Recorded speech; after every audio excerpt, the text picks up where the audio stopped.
Bismillahirrahmanirrahim. Assalamualaikum warahmatullahi wabarakatuh. Alhamdulillah. Alhamdulillahirrahmanirrahim. Wassalatu wassalamu ala asrofil anbiya'i wal mursalin wa ala alihi washabihi ajmain amma ba'du. Pertama-tama marilah kita panjatkan puji dan syukur kehadirat Allah Subhanahu wa taala yang telah memberikan kita semua kesehatan sehingga kita dapat berkumpul di Zoom meeting ini untuk melaksanakan kuliah pada mata kuliah kimia lingkungan.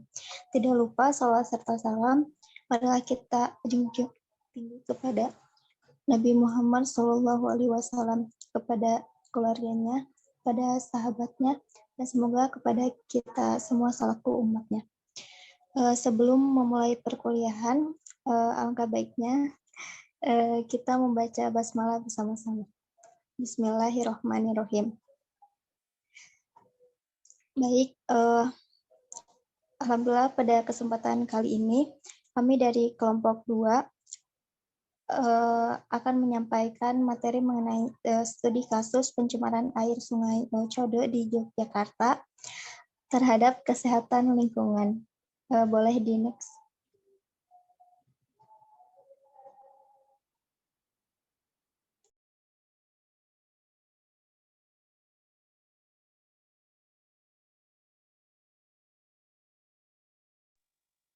Baik, kami dari kelompok 2 yang beranggotakan Rizky Aza Asifa, saya sendiri Silvania Windy, kemudian ada Yuni Tazkiyatun Nufus dan Ramlan Asmul Fauji. Boleh di next.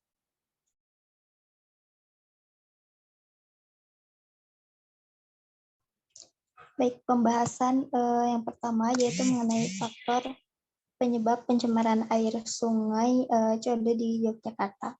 Nah, pada kondisi Sungai Codo itu terdapat banyak sumber pencemar yang dapat mengakibatkan turunnya kualitas air.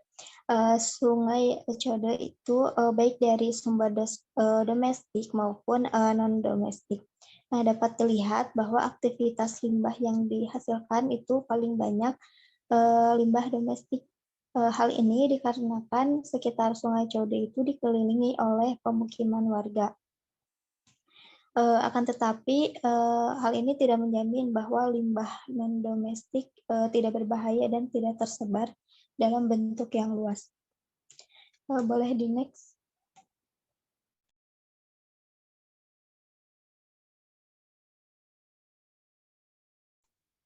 Nah, adanya peningkatan aktivitas manusia di sekitar Sungai Codo ini mengakibatkan kualitas air dalam kondisi yang baik-baik saja apabila dilakukan pengelolaan dan monitoring yang tepat. Nah, akan tetapi apabila aktivitas manusia mampu disetarakan dengan kepedulian akan lingkungan guna menjaga kualitas sungai serta ekosistem yang terdapat di dalamnya, maka kualitas air Sungai Codo tersebut akan relatif baik. Boleh di next. Baik, penjelasan selanjutnya akan disampaikan oleh rekan saya. Kepadanya saya persilahkan. Selanjutnya yaitu ketidaktersediaan air bersih secara umum disebabkan oleh dua faktor. Yang pertama yaitu faktor alam, disebabkan secara alami bentukan atau kondisi wilayahnya yang memang sulit untuk mendapatkan air sehingga tidak tersedianya air. Lalu faktor yang kedua yaitu manusia, yang dikarenakan tercemar air bersih itu akibat aktivitas manusia seperti limbah industri. Next.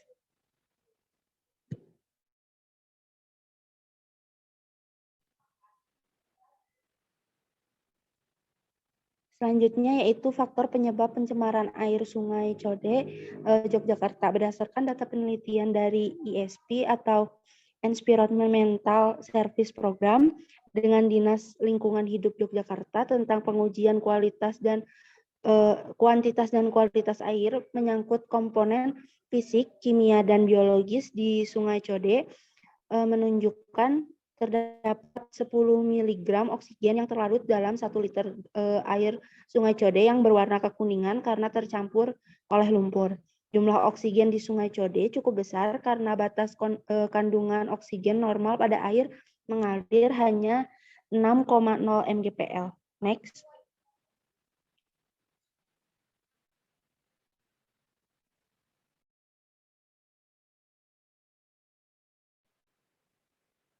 Dapat dilihat contoh dari pencemaran air. Next.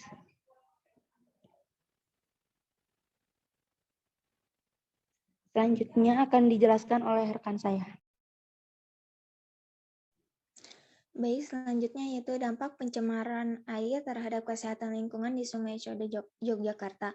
Nah, hal ini berpengaruh terhadap keberadaan sumber daya air yang semakin menurun kualitasnya sebagai akibat pencemaran air dari kegiatan membuang limbah cair tersebut ke sungai atau sumber air.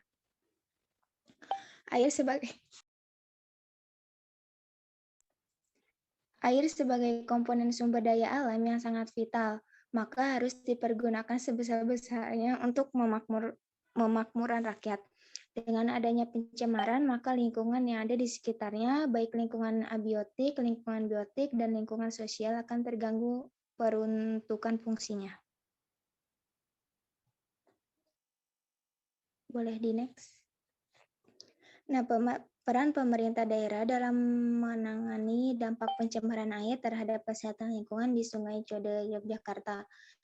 Yang pertama itu membangun instalasi pengolahan air limbah atau IPAL komunal, kemudian sosialisasi lingkungan hidup dan pelaksanaan program kali bersih atau prokasi, mereduksi sampah dengan 3R, reduce, reuse, dan recycle. Boleh di next. Nah, selanjutnya itu peran warga di Sungai Code Yogyakarta dalam menangani dampak pencemaran air terhadap kesehatan lingkungan. Nah, kegiatan Metrikode Code atau kerja bakti dilakukan untuk membersihkan lingkungan sekitar pada umumnya dan sungai pada khususnya. Namun tidak semua warga mengikutinya dan tidak ada sanksi bagi warga tersebut. Warga Kelurahan Prawirodirjan, Kecamatan Gondomanan di lokasi tersebut bersama-sama membersihkan MCK umum kemudian 2 kali setia. Tetapi kerja bakti membersihkan sungai dari sampah jarang dilakukan. Boleh di next.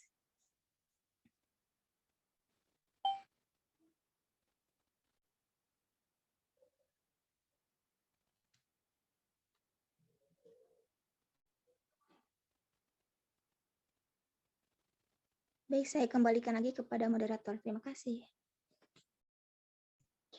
Baik, terima kasih.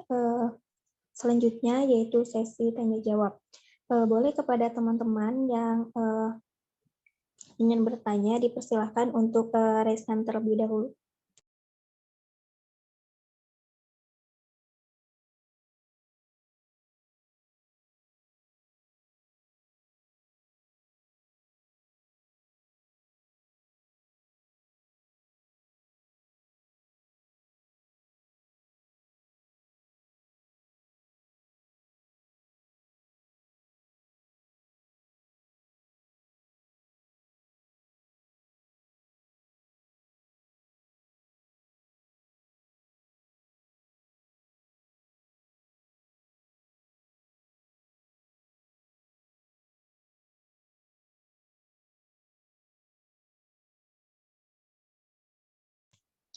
Baik, sekali lagi kepada teman-teman yang ingin bertanya dipersilakan untuk raise hand terlebih dahulu.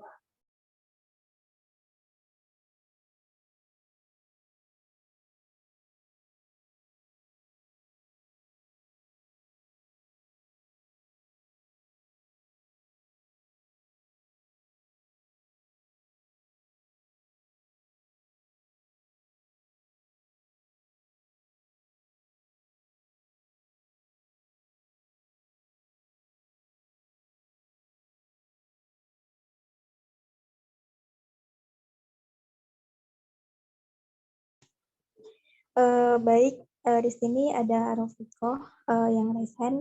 Boleh, silahkan.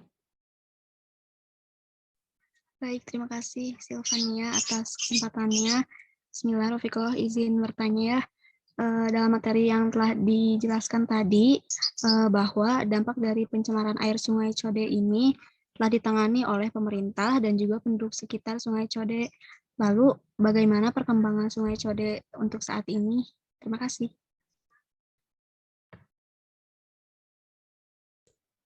Terima kasih kepada teman-teman yang lain. Jika ingin bertanya, dipersilakan.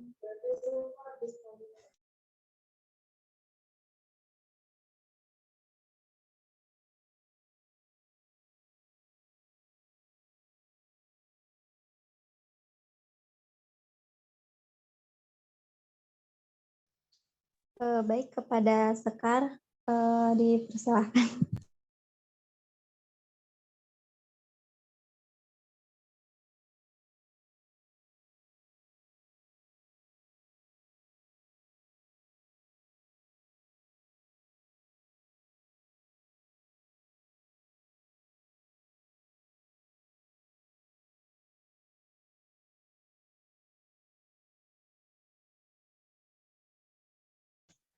Baik, kepada Sekar, dipersilakan.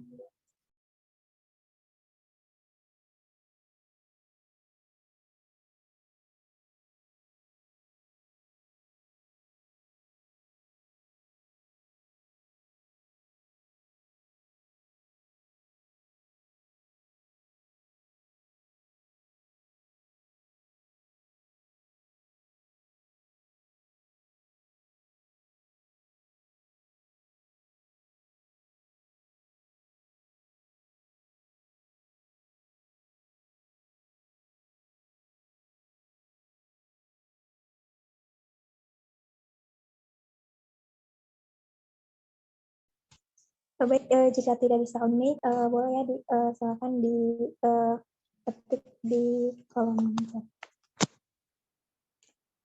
Di sini ada pertanyaan dari Setia, itu bagaimana kualitas air sungai yang baik dan unsur atau komponen apa saja yang terdapat dalam kualitas air sungai yang baik tersebut.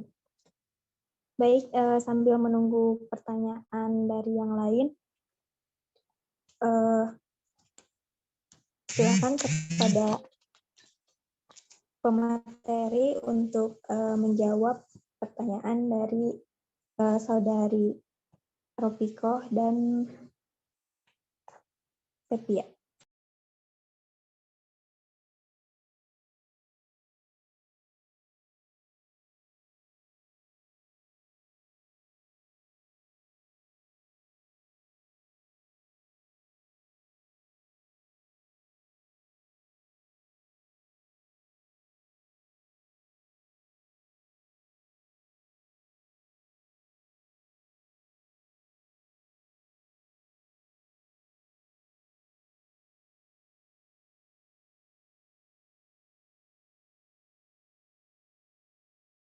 Baik, di sini Nupus akan mencoba menjawab pertanyaan dari Ropiko.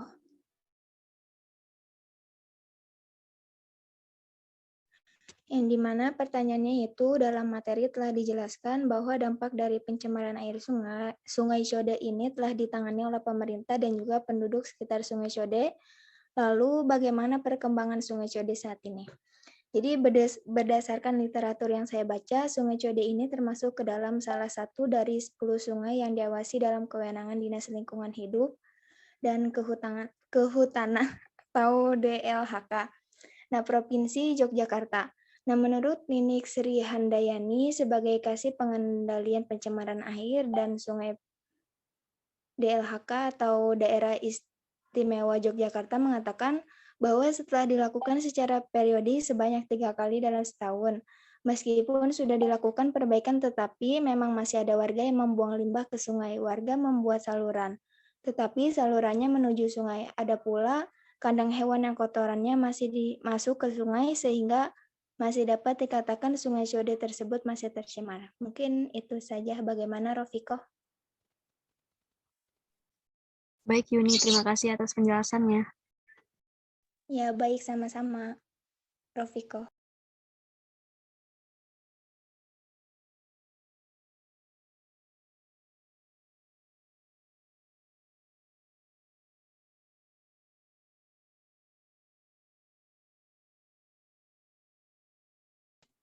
Baik, mungkin untuk selanjutnya silakan dari pemateri untuk menjawab pertanyaan dari Sepia.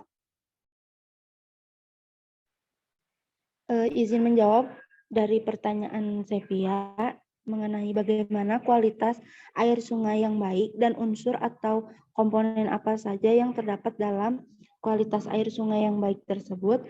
Jawabannya yaitu kualitas air baik itu dapat dilihat dari 3 parameter. Yang pertama, parameter fisika yang terdiri dari kecerahan sebagai penentu ukuran cahaya di dalam air yang disebabkan oleh partikel koloid serta suspensi dari bahan pencemar seperti limbah industri. Yang kedua yaitu dilihat dari suhu. Suhu itu menjadi faktor penting yang berkaitan dengan kehidupan hewan serta tumbuhan di dalam laut. Suhu air yang tinggi akan meningkatkan laju pertumbuhan. Saat suhu rendah, ikan akan lebih mudah terserang bakteri atau jamur. Yang ketiga yaitu kedalaman. Lalu selanjutnya yaitu parameter kimia. Bisa dilihat dari pertama yaitu pH. Kualitas air yang baik harus memiliki pH yang netral, tidak terlalu asam ataupun basa. Terus yang kedua yaitu oksigen terlarut atau DO, berasal dari 2 sumber atmosfer dan hasil fotosintesis oleh fitoplankton dan tanaman laut. Yang ketiga yaitu salinitas, merupakan total konsentrasi dari semua ion terlarut di dalam air. Terus ada lagi alkalinitas, yaitu kapasitas air dalam menetralkan tambahan dari asam tanpa menurunkan tingkat pH. Lalu selanjutnya yaitu parameter biologi. Dapat dilihat dari yang pertama plankton, lalu yang kedua yaitu ikan. Mungkin cukup sekian jawaban untuk Sepia. Bagaimana?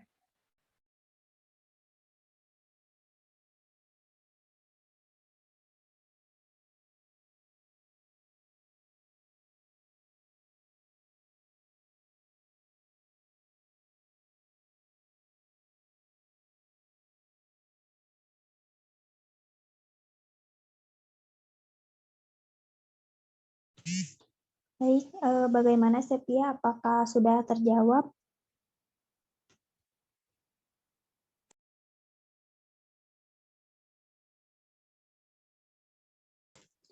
Baik, untuk pertanyaan selanjutnya, yaitu ada dari Sabrina, di mana pertanyaannya berdasarkan dampak yang terjadi akibat pencemaran air Sungai Code, bagaimana proses pencemaran air Sungai Code tersebut, lalu dalam hal yang menyebabkan turunnya kualitas air pada kesehatan lingkungan, apakah ada solusi untuk meningkatkannya? Dan selanjutnya ada pertanyaan dari Sekar. Pertanyaannya, pada materi dijelaskan bahwa berdasarkan data penelitian dari ISP, menunjukkan bahwa jumlah oksigen di Sungai Code ini cukup besar. Berapa jumlah oksigen yang terkandung dalam Sungai Code dan apa dampaknya jika melebihi batas kandungan oksigen normal pada air mengalir tersebut? Baik, kepada pemateri, silakan untuk menjawab pertanyaan dari Sabrina terlebih dahulu. Baik, di sini Nupus akan mencoba menjawab pertanyaan dari Sabrina, yang di mana pertanyaannya itu berdasarkan dampak yang terjadi akibat pencemaran air Sungai Code, bagaimana proses pencemaran air Sungai Code tersebut, lalu dalam hal yang menyebabkan turunnya kualitas kesehatan lingkungan, apakah ada solusi untuk meningkatkannya? Jadi proses terjadinya pencemaran air apabila air tersebut sudah terkontaminasi dengan bahan pencemar air seperti bahan organik, anorganik, radioaktif, asam atau basa sebagai akibat dari aktivitas manusia. Pencemaran air terjadi akibat buruknya pengolahan sampah dan limbah, sehingga zat-zat yang tidak diperlukan justru dibuang ke badan air, seperti sungai dan laut. Air biasanya disebut tercemar ketika terganggu oleh kontaminan antropogenik dan ketika tidak bisa mendukung kehidupan manusia seperti air minum dan atau mengalami pergeseran yang ditandai dengan kemampuannya untuk mendukung komunitas penyusun biotik. Seperti kan, kemudian fenomena alam seperti gunung berapi, ledakan alga, kebinasaan ikan, badai, dan gempa bumi juga menyebabkan perubahan besar dalam kualitas air dan status ekologi air. Nah, selanjutnya yaitu tidak membuang sampah di sungai atau saluran air lainnya. Sungai juga bisa dikatakan sebagai salah satu contoh air tanah dangkal. Kemudian yang kedua itu mengurangi penggunaan produk berbahan kimia berbahaya. Nah, segala macam bahan kimia yang tidak sesuai dengan standar penggunaan tentu sangatlah berbahaya. Salah satu bahan kimia yang terbukti dapat mengurangi kualitas air yaitu berasal dari deterjen. Kemudian selanjutnya hindari pembuangan bahan kimia sembarangan, yaitu bahan kimia tidak hanya berasal dari deterjen saja, namun juga bisa berasal dari minyak, oli, sisa pembuangan limbah pabrik, cat, dan masih banyak lainnya. Selanjutnya yaitu gunakan air bersih secara bijaksana. Nah, air memang sangat penting bagi keberlangsungan hidup semua makhluk hidup di planet bumi. Namun, sebagai manusia sebaiknya kita harus memanfaatkan air bersih yang ada secara bijak dan gunakan sesuai dengan kebutuhan. Selanjutnya yaitu menjaga jarak tangki septik atau septic tank dengan sumber air. Nah, secara umum jarak yang dianjurkan dalam membuat sumber air dengan tangki septik yaitu 10 meter. Nah, hal ini bertujuan agar air sumur tidak mudah terkontaminasi oleh air yang berasal dari tangki septik. Mungkin itu saja jawaban dari saya. Bagaimana Sabrina? Baik, terima kasih Yuni atas penjelasannya. Ya, baik sama-sama.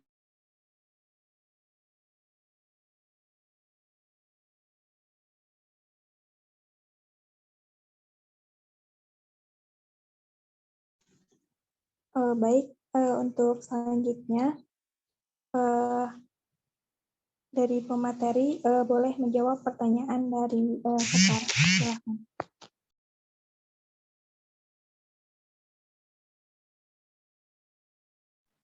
Izin menjawab pertanyaan dari Sekar mengenai berapa jumlah oksigen yang terkandung dalam Sungai Code dan apa dampaknya jika melebihi batas kandungan oksigen normal pada air mengalir tersebut. Jawabannya itu berdasarkan data penelitian dari ISP, tim peneliti mendapati kandungan oksigen 7,0 mgpl. Berdasarkan hal tersebut dapat dikatakan bahwa jumlah oksigen di Sungai Code itu cukup besar karena batasan kandungan oksigen normal pada air mengalir itu cuma 6,0 mgpl.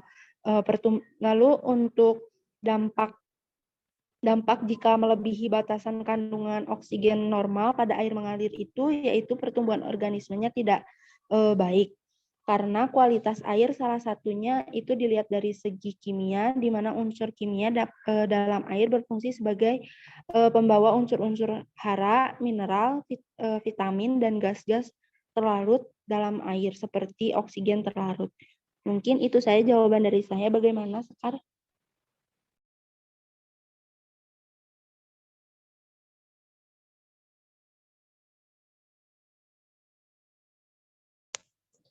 Baik, untuk selanjutnya terdapat 3 pertanyaan lagi ya dari kolom chat. Yang pertama yaitu dari Silmi Nur Aziza, di mana pertanyaannya yaitu dampak pencemaran sungai diantaranya berpengaruh terhadap lingkungan biotik dan abiotik yang akan terganggu peruntukan fungsinya. Pengaruh lingkungan biotik dan abiotik apa yang sudah terjadi di sekitar Sungai Code Yogyakarta dan bagaimana upaya masyarakat di sana untuk menanggulangi hal tersebut. Kemudian yang kedua ada dari Salma Novianti, yaitu saat ini ada banyak sekali warung makan di bantaran Sungai Code dan membuang limbah dapurnya ke sungai tanpa diolah terlebih dahulu. Apa tahapan yang sebaiknya dilakukan oleh pengelola restoran agar tetap dapat menjaga kebersihan dan kualitas Sungai Code? Kemudian yang ketiga yaitu ada dari Selinda Jauza. Pertanyaannya,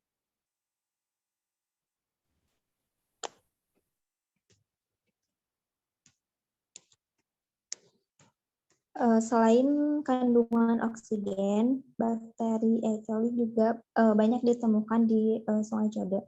Sampah yang terdapat di Sungai Code berdasarkan karakteristik sampah, bagaimana bahaya dari bakteri E. coli dan sampah-sampah seperti airbag, rubis, step sweeping, demolition waste jika terkena sungai, dan bagaimana cara pengolahan sampah atau mengatasinya.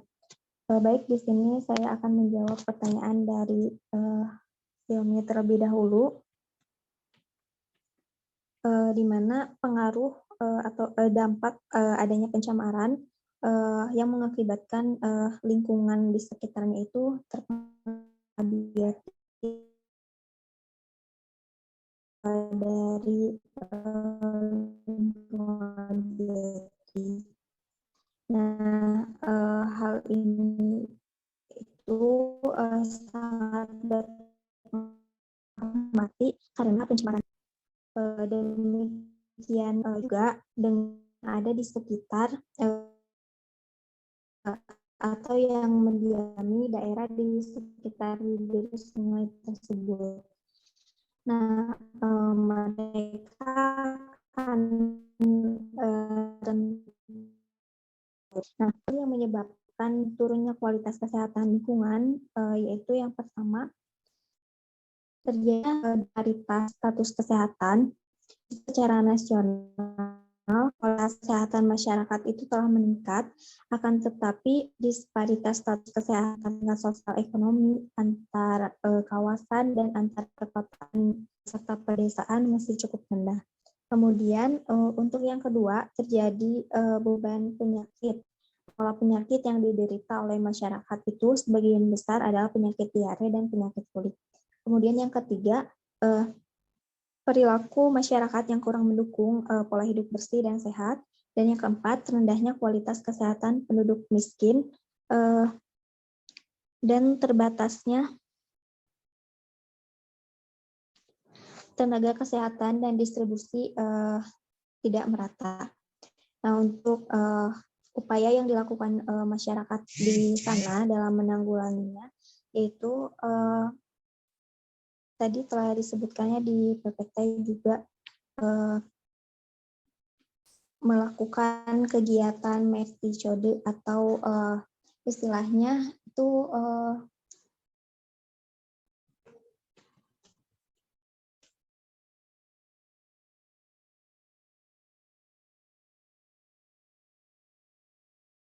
bekerja sama dalam membersihkan di sekitar Sungai Codet tersebut. Nah, selain itu,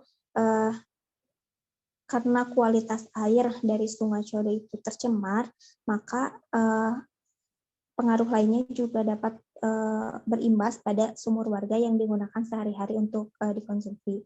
Nah, jadi mereka itu membuat septic tank untuk menanggulanginya. Nah, namun ternyata septic tank yang dibuat itu jaraknya tidak sesuai dengan ketentuan di mana harus diletakkan minimal 10 meter dari rumah. Nah, karena itu air yang dikonsumsi warga di lokasi itu sangat rawan untuk dikonsumsi karena berpotensi akan menimbulkan penyakit diare atau disentri yang tadi telah disebutkan. Bagaimana, Silmi? Apakah sudah terjawab? Ya, sudah. Terima kasih, Silvania. Baik, untuk selanjutnya di sini saya akan menjawab pertanyaan dari Selinda. Nah, mengenai bahaya dari bakteri E. coli dan sampah-sampah seperti garbage, rubbish, street sweeping, demolition wastes jika terkena sungai. Nah, bakteri E. coli ini dapat menyebabkan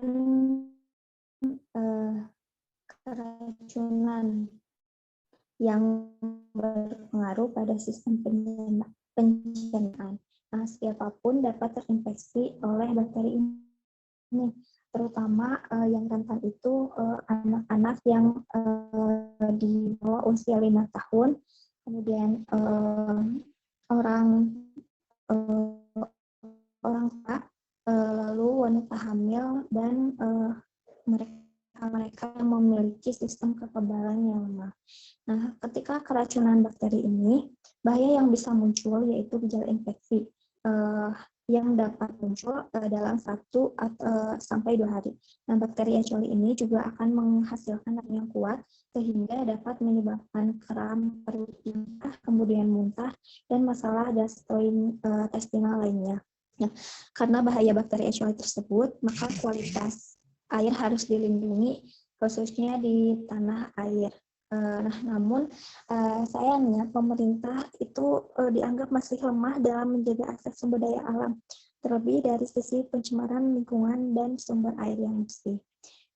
Selanjutnya mengenai sampah elektronik,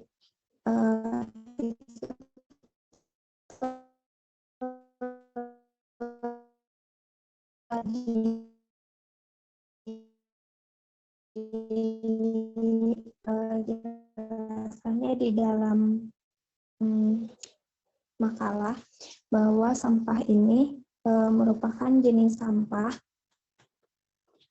yang sisa dari potongan hewan atau sayuran yang berasal dari proses pengolahan, persiapan, pembuatan, dan penyediaan makanan yang sebagian besar terdiri dari bahan yang mudah membusuk, lembab, dan juga mengandung sejumlah air.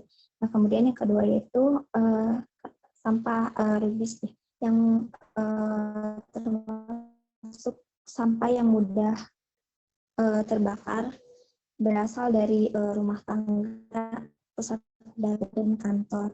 Selanjutnya yaitu dari sampah street sweeping, yaitu sampah jalanan yang baik.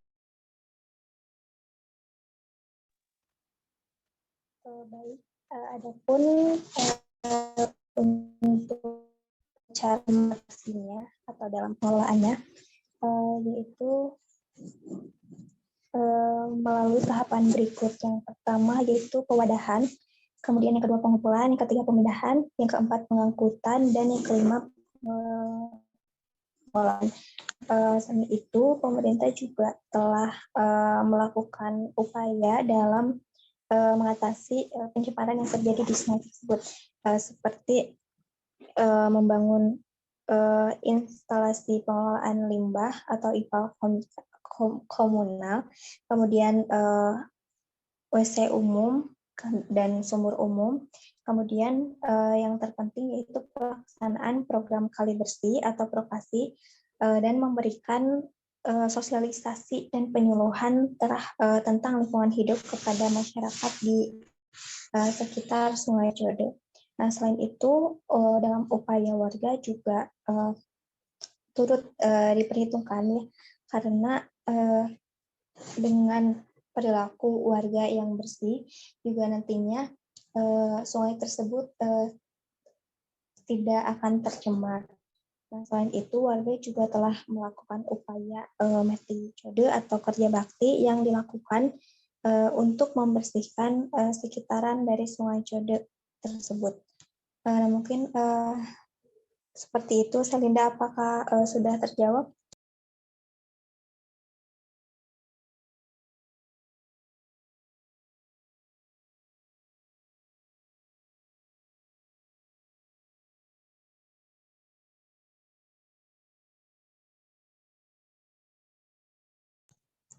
Baik, mungkin untuk selanjutnya mengenai pertanyaan dari Salma akan dijawab oleh rekan saya. Dipersilahkan. Izin menjawab pertanyaan dari Salma mengenai saat ini ada banyak sekali warung makan di bantaran Sungai Code dan membuang limbah dapurnya ke sungai tanpa diolah terlebih dahulu. Apa tahapan yang sebaiknya dilakukan oleh pengelola restoran agar tetap dapat menjaga kebersihan dan kualitas Sungai Code? Untuk jawabannya yaitu sebaiknya pengelolaan restoran harus lebih pintar mengolah sampah dengan baik dengan cara tidak membuang sampahnya ke sungai, baik sampah padatan maupun cair. Lalu apa sih dapat dibuat atau dikelola di TPA, lalu nanti TPA akan mengelola menjadi sumber daya yang bermanfaat seperti dijadikan kompos atau didaur ulang. Bagaimana Salma?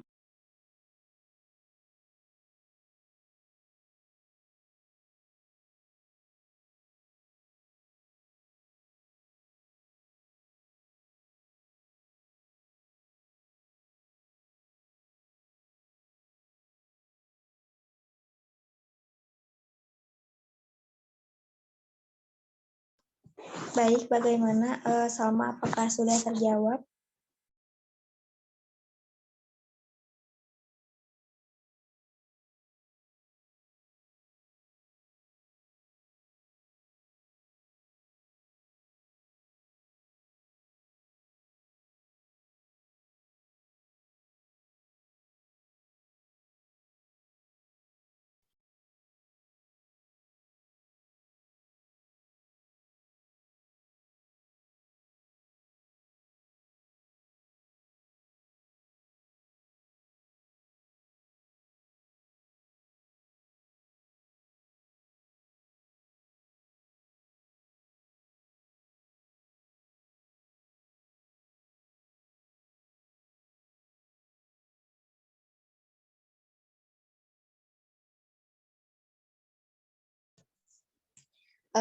Baik, mungkin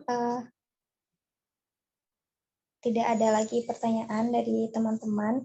Mungkin kami cukupkan sekian untuk presentasi dari kelompok 2. Untuk itu, marilah kita sama-sama mengucapkan alhamdulillah. Alhamdulillahirrahmanirrahim. Terima kasih kepada teman-teman yang telah aktif berpartisipasi dalam diskusi kali ini. Mohon maaf dari kami jika terdapat banyak kekurangan maupun kesalahan. Terima kasih atas perhatiannya. Wassalamualaikum warahmatullahi wabarakatuh. Waalaikumsalam warahmatullahi wabarakatuh. Waalaikumsalam warahmatullahi wabarakatuh.